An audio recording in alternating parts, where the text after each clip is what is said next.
أشهد أن لا إله إلا الله وحده لا شريك له وأشهد أن محمدا عبده ورسوله الذي لا نبي بعده اللهم صل وسلم على نبينا محمد وعلى آله وصحبه أجمعين. فقال الله تعالى في القرآن الكريم: أعوذ بالله من الشيطان الرجيم.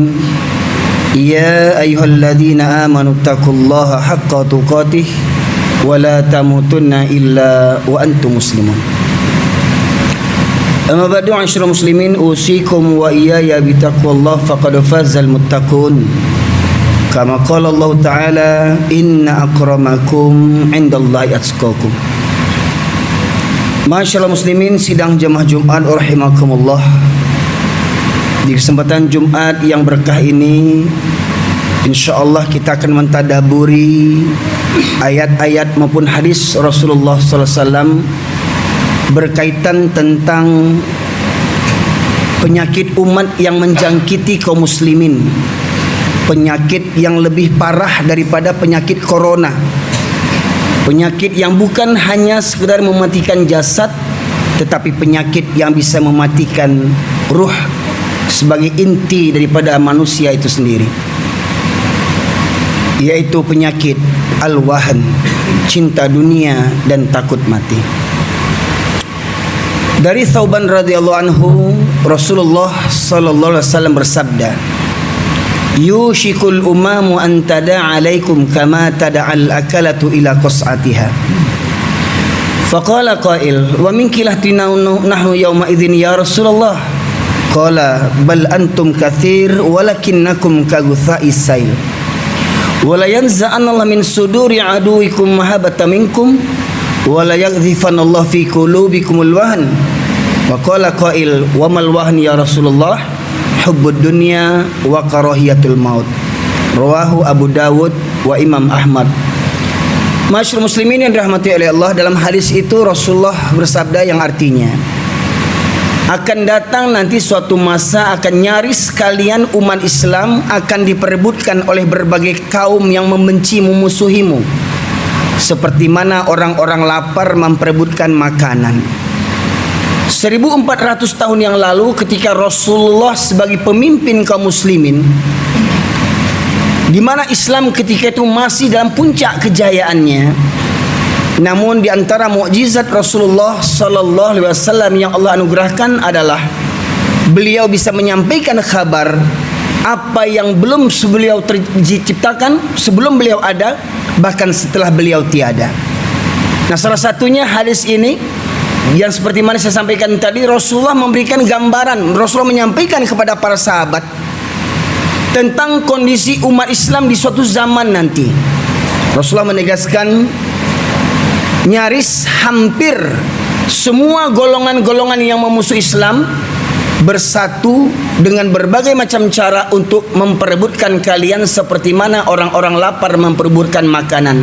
Maknanya dalam kalimat ini adalah musuh-musuh Islam itu semuanya berlomba berpacu untuk menghancurkan, untuk memerangi Islam dengan berbagai macam cara, hingga akhirnya umat Islam menjadi serpihan-serpihan kecil, hingga akhirnya umat Islam terpecah belah, hingga akhirnya umat Islam tak memiliki kekuatan.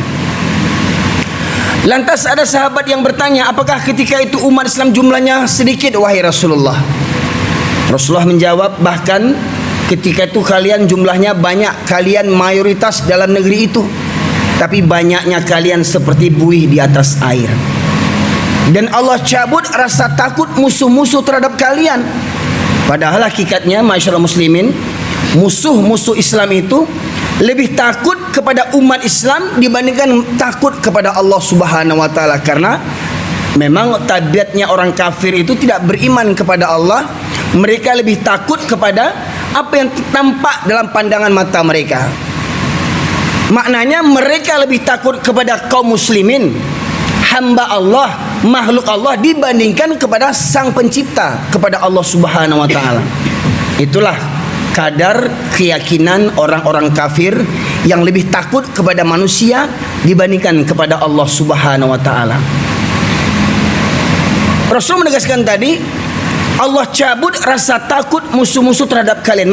Maknanya bukan karena orang kafir itu hebat, tetapi Allah cabut rasa takut kepada kita ini dari musuh-musuh kita. Nah, kemudian Rasulullah menegaskan, sembari tadi Allah cabut rasa takut musuh-musuh terhadap kita, hingga akhirnya kita umat Islam tidak dihargai, tidak dihormati, bahkan tidak ditakuti, bahkan dihinakan. Dan Rasulullah menegaskan dalam hadis berikutnya, dan Allah hunjamkan ke dalam dada, ke dalam hati kalian umat Islam penyakit al-wahan. Ada yang bertanya, ya Rasulullah, apakah penyakit al-wahan itu? Cinta dunia dan takut mati. Masyaallah muslimin sidang jamaah Jumat rahimakumullah. Kenapa orang kafir berupaya untuk menghancurkan umat Islam?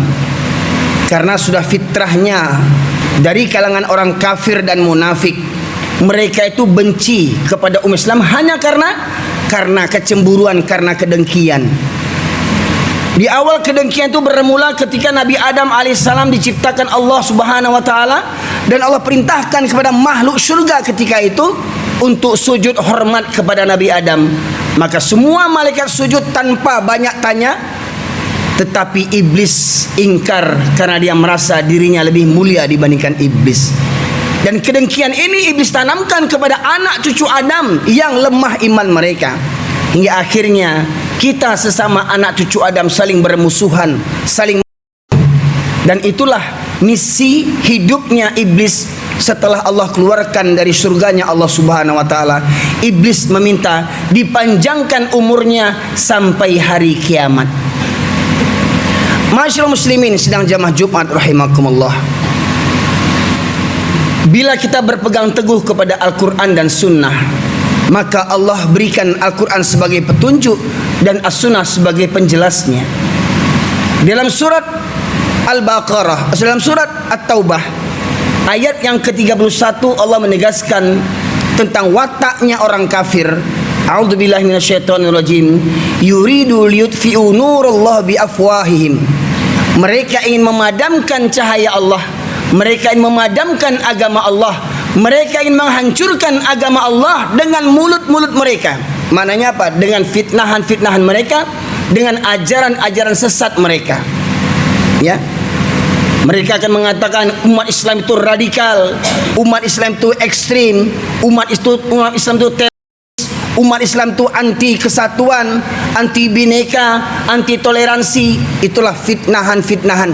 Mereka katakan umat Islam itu kolot, ketinggalan zaman. Ya. Nah, masyaallah muslimin, dengan mulut-mulut mereka akhirnya bisikan-bisikan, rayuan-rayuan mereka ini termakan oleh sebagian kaum muslimin yang akhirnya menjadi orang-orang munafik, orang Islam tetapi benci kepada Islam. Allah juga menegaskan dalam surah Al-Baqarah 120, "Walan tarada ankal yahudu walan nasara hatta tattabi'a millatahum." Orang Nasrani tidak akan pernah rela, tidak akan pernah senang kepada kalian umat Islam sampai kalian mengikuti millah agama atau tata cara hidup mereka. Jadi program mereka bukan hanya sekedar memurtadkan, bukan hanya mengajak kita pindah agama, tetapi bagaimana supaya kita murtad dari agama kita. Dengan cara apa? Dengan cara kita bangga meniru-niru gaya-gaya orang kafir. Contoh, lihat pemuda hari ini, cara gaya rambutnya meniru gaya orang-orang kafir. Ingin seperti artis, ingin seperti bintang film. Dan kebanyakan artis dan bintang film itu semuanya terlahir daripada orang-orang kafir. Kita dengar yang namanya Hollywood, pusat pembuatan film di Eropa. Kita dengar namanya Bollywood, pusat pembuatan film di India. Itu yang sering ditontonkan kepada generasi muda kita, hingga akhirnya banyak generasi muda bercita-cita ingin seperti penampilan para artis. Masyaallah muslimin. Hingga akhirnya dalam kehidupan kita pun, dalam berumah tangga, banyak orang-orang Islam meniru gaya-gaya orang kafir. Jadi masyaallah muslimin, orang kafir dan Nasrani, mereka tidak akan pernah rela kepada kita umat Islam sampai kita ini meniru-niru tindak tanduk agama mereka. Contoh, kalau dulu kita mengenal, kita mengetahui orang Nasrani itu sembahyangnya, beribadahnya, kebaktiannya seminggu sekali di hari Ahad saja. Nah ternyata tabiat orang Nasrani ini banyak ditiru oleh orang Islam. Banyak orang-orang Islam, laki-laki Muslim yang hanya sholat di hari Jumat saja. Ada orang Islam yang sholatnya seminggu sekali, hari Jumat saja sholatnya. Kalau ditanya kenapa kamu sholat seminggu sekali, daripada nggak ada. Bagaimana mungkin Islam 7 keturunan sampai sekarang tidak ngerti-ngerti. Bahkan anehnya, yang sering meninggalkan sholat ini bergelar sebagai suami, bergelar sebagai ayah. Ada ayah orang, ayah dari anak-anak kaum muslimin, dia menjadi ayah orang, tetapi sholatnya seminggu sekali. Masyaallah muslimin. Ini orang Islam yang meniru orang-orang kafir, ya. Gaya hidup, gaya pakaian, ya. Banyak para pemuda gandrung dengan lagu-lagu, dengan musik-musik, tapi jauh daripada Al-Quran. Bangga meniru gaya orang kafir dengan telinga yang diberi subang yang besar, dengan muka ditato, tetapi kalau berpenampilan, ya, muslim, pakai baju muslim, wah, dikatakan sok alim, sok suci, ya. Masyaallah muslimin yang dirahmati Allah. Nah, kemudian dalam surat Al-Baqarah 217 Allah menegaskan, wala yazaluna yuqatilunakum hatta yaruddukum an dinikum istata'u. Mereka orang-orang kafir tidak pernah berhenti memerangi kamu sampai kamu murtad dari agamamu, seandainya mereka sanggup melakukan itu. Jadi masyaallah muslimin, 3 ayat ini sebagai hujah bagi kita bahwasanya orang kafir, Nasrani dan orang munafik itu tidak akan bisa berdampingan dengan kita. Karena apa? Bukan kita yang jahat, tetapi dalam isu mereka menyebut kita umat Islam yang jahat, umat Islam yang anti toleransi, umat Islam yang ekstremis, radikal dan segala macamnya. Ya, padahal pada hakikatnya mereka lah biang kehancuran, biang kerusakan. Ya, tadi saya sebutkan dalam surat At-Taubah Allah menegaskan orang kafir berupaya untuk memadamkan agama Allah dengan fitnahan-fitnahan mereka. Al-Baqarah 120 Allah menegaskan orang kafir Nasrani tidak akan pernah rela melihat kita umat Islam sampai kita mengikuti agama ataupun gaya hidup mereka. Dan Al-Baqarah 217 Allah menegaskan mereka orang kafir tidak pernah berhenti memerangi kita sampai kita murtad dari agama kita. Lihat hari ini masyaallah muslimin, peristiwa di Palestina. Negara-negara Islam yang di sekeliling Palestina itu, raja-raja Islam hanya beraninya kutuk mengutuk, tapi tak berani dengan tindakan. Mirisnya, dunia semuanya diam membisu, hanya bisa berdrama, kutuk mengutuk, kutuk mengutuk. Nah, masyaallah muslimin yang dirahmati oleh Allah, kemudian peristiwa ini terjadi seperti mana kata Rasulullah, itu terjadi ketika kalian jumlahnya mayoritas, jumlah kalian banyak tapi tak punya kualitas.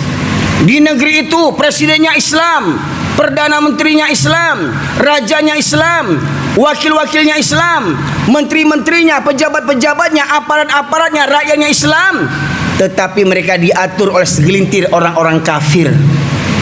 Kekayaan negara itu dimiliki oleh segelintir orang-orang kafir di negeri itu, masyaallah muslimin.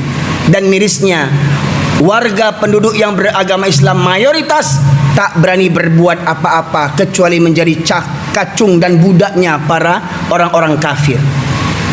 Kemudian dalam hadis berikutnya Rasul menegaskan Allah cabut rasa takut musuh-musuh terhadap kalian. Maka ini terungkap dari perkataan seorang tokoh bernama Golda Meir. Dia mengatakan kita tidak perlu takut kepada umat Islam selagi masjidnya umat Islam di waktu subuh tidak seramai seperti waktu sholat Jumat. Contoh, lihat masjid kita hari ini. Masjid kita hari ini, lihat, hari Jumat penuh sampai ke belakang, sampai anak-anak keluar. Pertanyaannya, bagaimana di waktu subuh? Bagaimana di waktu subuh? Apakah seperti begini jamaahnya? Pertanyaannya, mohon maaf, apakah di komplek ini sudah ada gereja? Sudah ada banyak orang Nasrani? Nah, pertanyaannya, ketika subuh kaum muslimin tak hadir kemari, kemana perginya kaum muslimin itu? Maka benar kata Rasulullah, 2 solat yang berat bagi orang munafik adalah solat Isya dan solat subuh berjamaah. Jadi orang Islam yang sering meninggalkan solat Isya dan subuh berjamaah, maka pada hakikatnya kata Rasulullah mereka itu orang-orang munafik musuh Islam dari dalam, menggunting dalam lipatan, menjadi duri dalam daging, melemahkan kekuatan umat Islam. Kenapa orang mengukur kekuatan umat Islam dari jamaah masjidnya? Karena mereka tahu kalau dalam sebuah negeri, dalam sebuah kampung, dalam sebuah masjid, ya, jamaahnya lengang, berarti jamaah itu, warga itu, rakyat itu lebih banyak orang-orang munafiknya. Siapa mereka? Orang yang cinta dunia dan takut mati. Oh, kalau untuk mencari dunia, ya, tengah malam, lihat hari ini, siang jadi malam untuk cari duit, siang jadi malam, malam jadi siang. Gunung kan didaki, lautan diseberangi, tapi miris surau terlewati. Sidang jamaah Jumat rahimakumullah, begitulah gambar umat Islam hari ini. 8 perkara yang bisa menjadi Tuhan bagi manusia. Apabila itu terjadi, maka kelak negeri itu akan hancur agama Islamnya. Dalam surat At-Taubah ayat yang kedua, ayat ke-41, ya, At-Taubah 24, Allah menegaskan, Qul in kana aba'ukum wa abna'ukum wa ikhwanukum wa azwajukum wa ashiratukum wa amwalun iktaraftumuha wa tijaratan takhshawna kasadaha wa masakin tardawnaha. Ada 8 perkara. Apabila bapak-bapakmu, saudara-saudaramu, anak-anakmu, istri-istri atau suamimu, sanak familimu, harta kekayaan yang kamu cari, perniagaan, pekerjaan sawah ladang yang kamu khawatirkan kerugiannya, dan rumah tempat tinggal yang kamu cintai, ahabba ilaikum minallah wa rasulih wa jihadin fisabilih. Apabila semua itu lebih engkau cintai daripada Allah dan Rasulnya serta di jalannya, maka tunggulah sampai Allah mendatangkan keputusan dan azabnya, dan Allah tidak memberi petunjuk kepada orang-orang yang fasik. Ingat, 8 perkara tadi bisa menjadi Tuhan selain daripada Allah. 8 perkara tadi. Kapan dia bisa menjadi Tuhan selain daripada Allah? Yang pertama tadi orang tua, yang kedua anak, yang ketiga saudara kakak beradik, yang keempat istri ataupun suami, yang kelima sanak famili keluarga kita, yang keenam harta kekayaan yang kita buru, yang kita cari, yang kita bangga-banggakan, yang kita pamer-pamerkan, yang ketujuh perniagaan, pekerjaan, bisnis kita, sawah ladang kita, yang kedelapan rumah tempat tinggal kita. Kapan ini bisa menjadi Tuhan selain daripada Allah? Ahabba ilaikum, apabila lebih engkau cintai daripada Allah dan Rasulnya serta berjihad di jalannya, maka tunggulah sampai Allah mendatangkan azabnya. Masyaallah muslimin yang dirahmati Allah, pertanyaannya, apa yang menyebabkan seorang laki-laki muslim malas datang ke masjid? Apa yang menyebabkan itu? Tak lain dan tak bukan 8 perkara ini penyebabnya. Ada orang muslim yang rajin solat tapi lebih senang solat di rumahnya. Maka benarlah kata Rasulullah, 2 solat yang berat bagi orang munafik adalah solat Isya dan subuh berjamaah. Maka barang siapa yang sering tidak mendatangi subuh berjamaah, Isya berjamaah, maka kata Rasulullah, merekalah orang-orang munafik. Maka mari tanya pada diri kita, benarkah kita seorang muslim kalau solat kita berjanji asyhadu an la ilaha illallah wa asyhadu anna muhammadar rasulullah? Kalau berzikir kita berkali-kali la ilaha illallah, la ilaha illallah. Dalam solat kita membaca inna solati wa nusuki wa mahyaya wa mamati lillahi rabbil alamin. Solatku, ibadahku, hidup dan matiku hanya untuk Allah. Benarkah itu adanya? Maka tanyalah pada diri kita sendiri sebelum kematian menjemput kita. Fa'tabiru ya ulil albab la'allakum turhamun. Allahumma salli ala sayyidina wa nabiyyina wa habibina wa syafi'ina wa zukrina wa maulana Muhammad wa ala alihi wa ashabihi.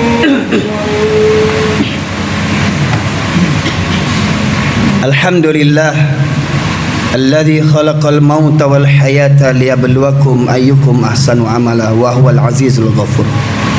Asyhadu an la ilaha illallah wahdahu la syarika lah wa asyhadu anna Muhammadan abduhu wa rasuluhu alladzi la nabiyya ba'dah. Allahumma salli wa sallim ala nabiyyina Muhammad wa ala alihi wa sahbihi ajma'in. Qala Allah Ta'ala fil Qur'anil Karim, a'udzu billahi minasy syaithanir rajim. Ya ayyuhalladzina amanu taqullaha wa qulu qawlan sadida يصلح لكم أعمالكم ويغفر لكم ذنوبكم ومن يطع الله ورسوله فقد فاز فوزا عظيما. Masyaallah muslimin sidang jamaah Jumat rahimakumullah. Dalam khutbah yang kedua ini kita ambil kesimpulan daripada uraian khutbah yang pertama. Yang pertama adalah kita harus memahami orang kafir tidak pernah berhenti memerangi kita. Mohon maaf, jangan kita merasa merdeka. Oh, kita merdeka dari penjajahan Belanda. Ternyata setelah Belanda angkat kaki dari negeri kita ini, ternyata ada orang Belanda yang kulitnya sama dengan kita, yang hidungnya sama dengan kita peseknya, yang tingginya sama dengan kita, yang bahasanya sama dengan kita, yang hidup bersama-sama kita. Mental mereka lebih sadis daripada mental penjajah Belanda. Masyaallah muslimin, lihat ketika 17 Agustus kita merayakan kemerdekaan, bagaimana kita mensyukurinya? Cukupkah dengan panjat pinang, dengan hura-hura, dengan joget-joget, dengan musik-musik, kemudian meninggalkan sholat? Masihkah kita mengaku orang yang merdeka? Alangkah buruknya kita. Orang yang merdeka adalah orang yang terbebas daripada penghambaan kepada makhluknya. Orang yang merdeka adalah orang yang tidak pernah takut kepada manusia, takutnya hanya kepada Allah Subhanahu wa taala.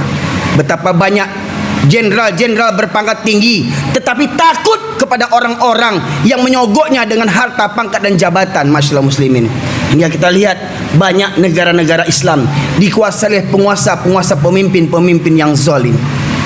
Yang kedua, masyaallah muslimin, kita harus pahami orang kafir tidak pernah berhenti memerangi kita sampai kita murtad dari agama kita. Lihat ketika kita tidur, lihat para pemuda kita tak tidur-tidur sampai subuh. Apa terjadi? Mereka sibuk dengan handphone mereka. Anaknya sibuk dengan handphonenya, ayahnya sibuk dengan main chipnya, ibunya sibuk dengan Facebooknya. Masyaallah muslimin, senjata handphone ampuh untuk menghancurkan kita Islam sebelum kita diperangi dengan senjata. Yang ketiga, masyaallah muslimin, kekuatan umat Islam diukur daripada jamaah subuhnya. Apabila banyak jamaah subuhnya, berarti kuat jamaahnya, kuat Islamnya. Tetapi apabila lengang jamaah subuhnya, berarti di negeri itu, di kampung itu banyak orang-orang munafiknya, orang yang KTP-nya Islam tapi benci kepada Islam. Yang keempat, semua itu terjadi karena apa? Karena banyak orang Islam hari ini lebih cinta dunia dan takut mati. Oh, kalau saya tidak kerjakan perintah atasan, padahal perintah atasan itu zalim, ya, menzalimi orang lain. Tapi apa? Takut kena pecat, takut kena mutasi.